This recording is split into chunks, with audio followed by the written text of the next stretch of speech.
that these men saved the world, saved our country, saved our freedom.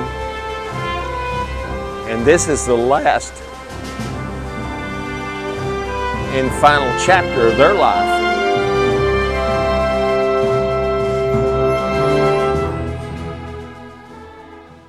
The first ever Texas Permian Basin honor flight sent 87 veterans to Washington, D.C. to see their war memorials built in their honor.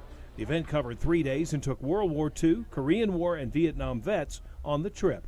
It all started in the early morning hours with a special send-off. Honor Guard, volunteers, and others helped to make the men and women feel special. I'm just delighted to have the opportunity to pay my personal respects to each one. They also got a special welcome in Baltimore. Water cannon arrival and lots of people waiting to say hi. Well, I think it's wonderful. Great. We get a reception like this, we'll want to come back again. The first stop was the World War II Memorial. It took 50 years to be built, but for Texas Permian Basin honor flight veterans, it was still special.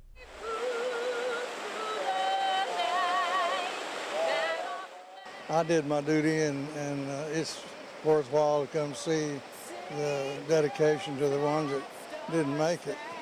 I'm nearly 90 years old, and I've been very, very fortunate. There was a visit to the Washington Monument, which included a ride to the top. All the courtyards. Yeah, look at that building. And after dinner, a visit to the Air Force Memorial.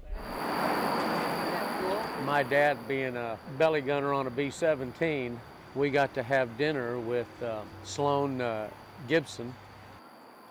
That's in the Lincoln Memorial. Day 2 meant another busy day for the honor flight veterans. It all started at the Korean War Memorial. There were several Permian Basin men and women who served in that war, and they immediately reflected back on their service. Sadness. I find it very sad. And all, you know, those guys were probably 18 years old. They hadn't even got started yet. And it's a sadness to me. Next, an emotional visit to the Vietnam Memorial.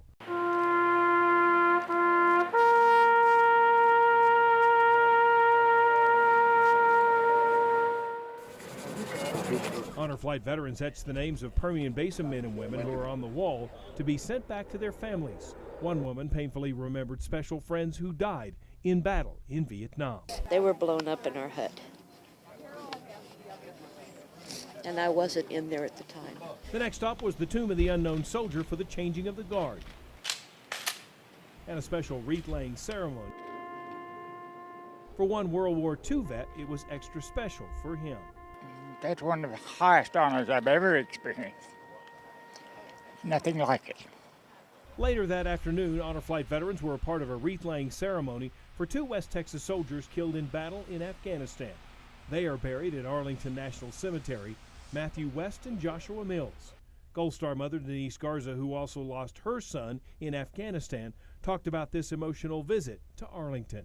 It's real emotional just, you know, seeing all the headstones and, you know, that my son died doing the same thing. It was his dream. I try to tell myself now he died doing what he loved, and he loved being a ranger.